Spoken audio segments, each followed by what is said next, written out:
Hello बच्चों। आज physical education की क्लास में आपका टॉपिक है आसन। क्या टॉपिक है आपका? आसन। पिछली क्लास में हमने क्या पढ़ा था? यम और नियम। ठीक है। यम क्या करता है? यम नियम के लिए मंच तैयार करता है। जैसे यम नियम के लिए मंच तैयार करता है, वैसे ही नियम भी क्या होता है? आसन के लिए एक मंच तैयार करता है।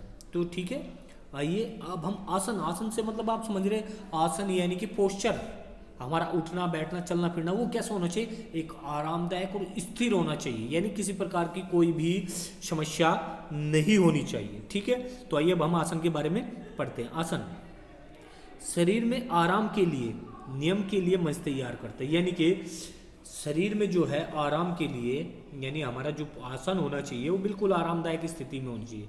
और नियम क्या है? आसन के लिए एक मंच तैयार करता है। ठीक है।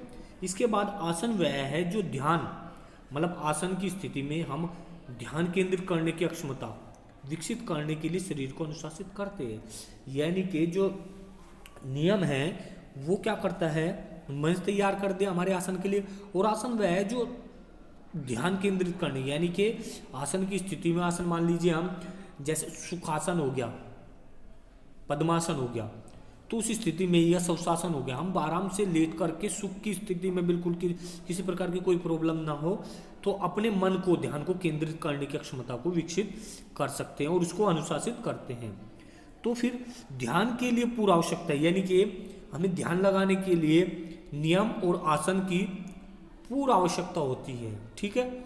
इसके बाद कहने का तात्पर्य है कि शरीर व आत्मा दोनों स्थिर रहे, यानी कि जब हम आसन लगाते हैं उस समय हमारा बॉडी, शरीर और हमारी जो आत्मा है वो दोनों स्थिर होनी चाहिए। यानी कि हमारा शरीर सुखमय हो, यानी कि कहने का मतलब है कि किसी प्रकार की कोई प्रॉब्लम नहीं हो, हिलना डुलना नहीं हो, और उसमें क्या हमारा जो आत्मा है वो स्थिर होनी चाहिए, यानी कि एक जगह टिकी हुई होनी चाहिए, एक चीज पर फोकस होना चाहिए। ठीक है, ये हो गया आसन। इसके बाद हमारा आता है प्राणायाम।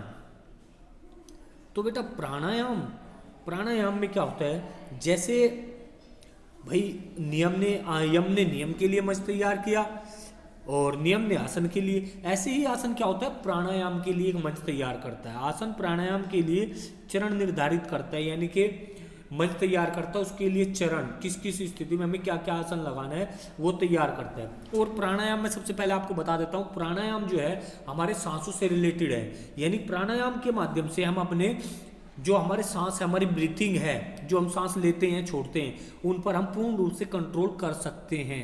ठीक है, कि हम कितने टाइम तक अपने सांस को रोक सकते हैं। जैसे हम स्विमिंग करते हैं, उसमें डुबकी लगाते हैं, तो प्राणायाम से हो सकता है कि हम कितनी देर तक पानी के अंदर रह सकते हैं या अपने सांस को रोक सकते हैं। ठीक है, बिना सांस लिए कितने टाइम तक रह सकते हो, हम प्राणायाम के माध्यम से अपनी कैपेसिटी को बढ़ा सकते हैं।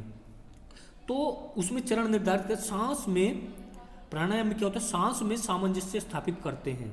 ठीक है, आसन जो है प्राणायाम के चरण निर्धारित करता है, जिसमें हम सांस में सामंजस्य स्थापित करते हैं, कितनी देर तक हम सांस को रोकना है छोड़ना है। प्राण सांस पर सवार हो जाते हैं, यानी कि जो हमारे प्राण होते हैं, हमारा जो जीवन होता है वो हमारे सांस पर ही निर्भर होता है और उस पर सवार हो जाता है। ठीक है, जिससे कि हम अपने सांस को कितनी देर कंट्रोल कर सकते हैं, बिना सांस लिए कितनी देर तक हम जीवित रह सकते हैं। यह श्वसन अभ्यास, भाई ये श्वसन अभ्यास है, सांस कितनी देर तक छोड़ सकते, कितनी देर तक रोक सकते। इसमें क्या आता है? रेचक, पूरक और कुंभक, ये इसी के अंतर्गत आते हैं, वो आगे दिया भी हुआ है। मन और भावनाओं के बीच संबंध की महारत की ओर जाता है, यानी कि हमारा मन और भावनाओं के बीच का जो संबंध होता है, यानी कि हमारा मन क्या कह रहा है, हमारी भावनाओं क्या, किस बारे में क्या सोच रहे हैं, उस पर महारत की ओर ये क्या प्राणायाम उस पर महारत हासिल कर सकता है। प्राणायाम सांस की माप, सांस की माप कितनी देर तक ले रहे हैं, क्या छोड़ रहे हैं, उन पर नियंत्रण, कब तक हम रोक के रख सकते हैं, अवधारण, कितनी देर तक हम अवधारण सांस को रोक के रख सकते हैं या छोड़ सकते हैं, और निर्देश है। इसके अंतर्गत पूरक, पूरक यानी कि सांस को लेना, ठीक है, कुंभक सांस को रोकना, और रेचक सांस को छोड़ना। इसको हम ये भी कह सकते हैं 2:4:2, ऐसे भी हम कर सकते हैं, या 1:2:1। यानी कि कहने का मतलब ये है कि हम काउंटिंग करते हुए पूरक करते हैं। पूरक यानी कि सांस को लेते हैं। सपोज करो मैंने 10 तक काउंटिंग की सांस को लेने में, या 5 तक की, उसके बाद मैंने कुंभक करना है। कुंभक यानी कि मैंने 10 सेकंड तक काउंटिंग करते हुए सांस को रोक के रखना है, ठीक है। उसके बाद रेचक, फिर मैंने काउंटिंग करते धीरे धीरे उसको 5 काउंटिंग करते उसको छोड़ना है, ठीक है। तो ये होगा पूरक, कुंभक और रेचक। यानी पूरक सांस लेना, कुंभक सांस छोड़ना, रोकना, और रेचक सांस छोड़ना, ठीक है। ये चीज आप लोगों को याद रहनी चाहिए। ये हो गया हमारा प्राणायाम। प्राणायाम का मेन मतलब क्या होता है, इसको हमारे सांसों पर कंट्रोल करना होता है। कितनी देर तक सांस को रोक सकते हैं, लिए बिना रह सकते हैं, ये सांस को कितने टाइम तक हम ले सकते हैं, इनहेल कर सकते हैं। तो ये हो गया हमारा प्राणायाम, ठीक है। प्राणायाम इसके बाद आता है हमारा प्रत्याहार, ठीक है। प्रत्याहार, प्रत्याहार में क्या है बेटा, इसको जान लेते हैं भाई।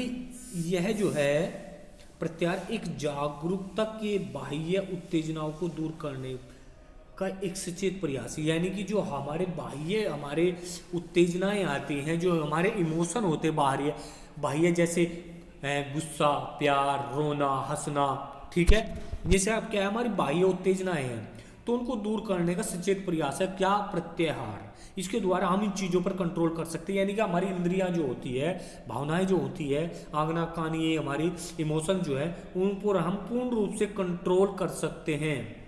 लगाव रहित जीवन, नियंत्रण और लगाव रहित जीवन के लिए ध्यान लगाना होता है। यानी कि हमें प्रत्याहार करने के लिए सबसे जरूरी क्या होता है, ध्यान। क्योंकि ध्यान से ही हम अपने उत्तेजनाओं या अपने बाह्य जो हमारे ज्ञानेंद्रियां, इंद्रियां जो होती है, उन पर हम पूर्ण रूप से कंट्रोल कर सकते हैं और ध्यान को बिना किसी रुकावट के कर सकते हैं, ठीक है। इसके बाद बेटा आता है हमारा धारणा। धारणा भाई, जैसे यम ने नियम के लिए, नियम ने प्रत्याहार या ध्यान, धारणा, इन सब के लिए अपना अपना मंच तैयार किया है, उसी प्रकार प्रत्याहार ने भी धारणा के लिए एक मंच तैयार किया है, जिसमें प्रत्याहार स्थिर एकाग्रता के लिए, यानी कि प्रत्याहार जो स्थिर मतलब मन को हमारे स्थिर करना, एकाग्र करना, किसी चीज पर फोकस करने के लिए चरण सेट करता है। मतलब चरण सेट करता है कि हम किस तरीके से किसी चीज पर फोकस कर सकते हैं, एकाग्रता से कार्य कर सकते हैं, या ध्यान कर सकते हैं, मेडिटेशन कर सकते हैं। शरीर को बाहर से विक्षेपों से मुक्त कर सकते हैं, बाहर से जो हमारे उत्तेजक जो होती है, उत्तेजनाएं, उन पर कंट्रोल कर सकते हैं। जो भी जिस चीज़ से हमें प्रॉब्लम होती है उन पर कंट्रोल करके मन की व्याकुलता, व्याकुलता यानी कि मन हमारा चंचल होता है, कभी कुछ सोचता है कभी कुछ सोचता है, उससे निपटने का अवसर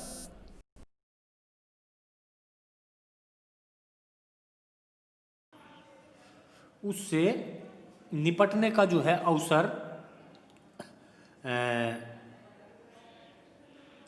निपटने का अवसर, एक सेकंड बेटा, थोड़ा, हाँ, निपटने का अवसर स्वयं को मिलता है, ठीक है। निपटने का अवसर जो है स्वयं को मिलता है। एक ही वस्तु पर ध्यान केंद्रित करके मस्तिष्क को, सोच को धीमा करें। यानी कि किसी भी चीज पर फोकस कर सकते हैं हम। जैसे मैंने कल में भी बताया था आपको, अंधेरे कमरे में हमने एक दीपक जला दिया और हमें उसी पे फोकस करना, मोमबत्ती जलाकर उसकी लो को देखना है, ठीक है। उससे क्या हमारे ध्यान बिल्कुल वो हो जाएगा, ध्यान केंद्रित करके, और मस्तिष्क की जो सोच है सिर्फ उसी पर रहनी चाहिए। एक विशिष्ट ऊर्जावान शरीर, उससे क्या हमारे शरीर को विशिष्ट ऊर्जा मिलेगी। केंद्र एक देवता छवि या एक मूक ध्वनि पुनर्वर्तित, यानी कि किसी ध्वनि पर या किसी बिंदु पर या किसी ज्वाला पर हम अपने मन को केंद्रित कर सकते हैं। उसको ही देखना, उसी के बारे में सोचना, बाकी कहीं किसी बारे में नहीं सोचना। मन को किसी वस्तु पर केंद्रित करें, जैसे मोमबत्ती की लो, या एक फूल, या एक मंत्र, या परमात्मा पर, ठीक है। हमने आंखें बंद की और अपनी आंखों के बीच में नाक के पास अपने इष्ट देवता को याद करना है, जैसे ओम का उच्चारण करना है।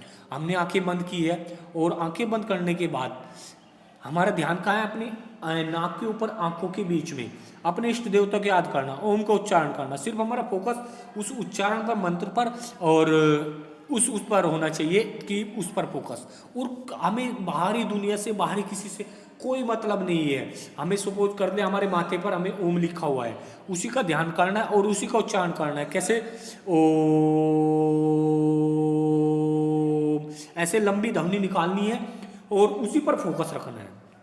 ठीक है, ये आपका